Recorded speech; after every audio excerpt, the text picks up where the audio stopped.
John, it's been months since we've been able to watch the Hibs. What's it been like without the team? Dreadful.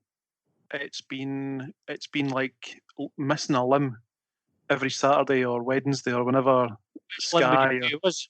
If you were liking it to missing a limb, specifically, which limb have you been without? You can't have your wanking. I was going to say my left arm. Aye, it's just obviously, the world has been massively disrupted, and in the grand scheme of things, not being able to see a football team probably doesn't rank very high, but it ranks very high for me. Saturdays, whenever Sky or BT Sport or whoever is the current broadcast provider decides that we should play our games, I'll beat Easter Road and I try and get to as many away games as possible. So I've missed things like Carlisle last year, like driving down the road with my mate and just having a blether about podcasts, funnily enough. Ron, it was about an hour into the journey before we started talking about Ron Gordon and the takeover of Hibs. And it's only about an hour and 20-minute journey.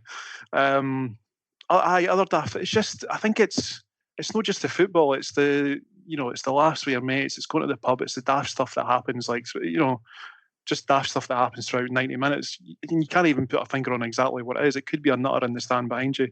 It could be, a pitch invader or whatever. It's just that it's been brutal, and I'm really happy it's back. It's no back because it's no back until we're back in the stands and we're singing daft songs and whatnot. But it's better than nothing. It's better than what we've had to put up with since March this year. And Craig, when you're not invading the pitch or standing behind John at the stadium, how's life been for you without the Hibs? Oh dear, it's been weird. It's been difficult. I mean, Hibs to me is it's all encompassing.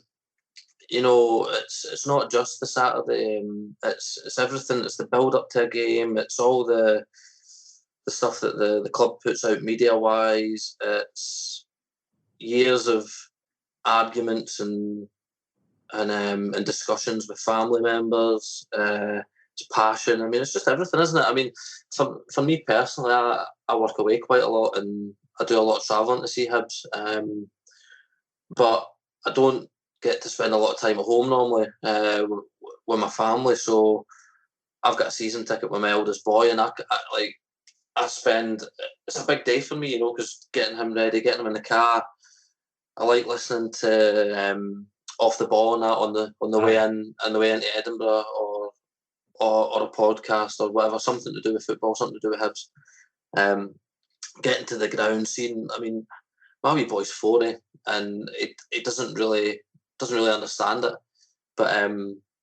but seeing his face, see when he sees the stadium, and obviously he doesn't know where he is and that, but as soon as he sees the stadium, seeing his wee face light up and all that, and he doesn't really speak that much at the moment, but he can say Hibs and that, and just kind of like seeing it from a different perspective and how much it means to them, and it's not just me. That's everybody. People taking their family along. It's a full day out, and I think John made a great point. It's the people that you sit near, and that the boy that's sitting next to me, brilliant. He's brilliant with the boy. You spend all day, you talk about the football, you talk about work. It's an escapism, innit? And all right, at the end of the day, especially with Hibs, you might not get the result that you wanted, and you might not be happy about it, but it's something to talk about, and and you can talk to anybody about it. You can walk into any pub on Easter Road, Leith Walk or whatever, and just spark up a conversation, and people will be passionate about it, and you might get a free pint out of it, which is even better. but it's just everything, isn't it? And for me especially, it's a way for spending some brilliant moments with our family, and not just my sons and that. It's like my dad, my brother, and everybody that you don't see all the time, and it's just something to get everybody chatting. And it's been tough, and I'm looking forward to coming back again. I know, as John says, we're not in the stadium, we're not quite there yet, but we'll find other ways. And again, it just sparks a conversation and gets everybody interacting and enjoying it again. So it'll be good. Aye, I really miss them. Like you said, I think you summed it up nice. It's all encompassing. It's your week looking forward to it. and there's a game, and then it's the next few days reflecting on the game. You're either buzzing or you're spewing, depending on how it's going. And it's all the pettiness that I miss. And it's like a daft thing, like how many things in life, right, as a grown-up male, get you jumping up and down on the spot.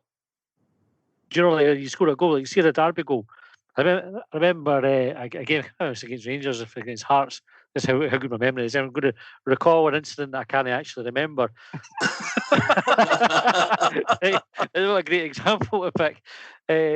But we scored, the goal got disallowed. But I kind of realised as I was literally jumping up and down on the spot, kind of like cheering, I'm not the only one doing this. It's ridiculous. If you actually take a step back and think, what other things make you do that? There's very, very few things in life will get you that delirious with joy that you'll jump up and down on the spot as a grown man.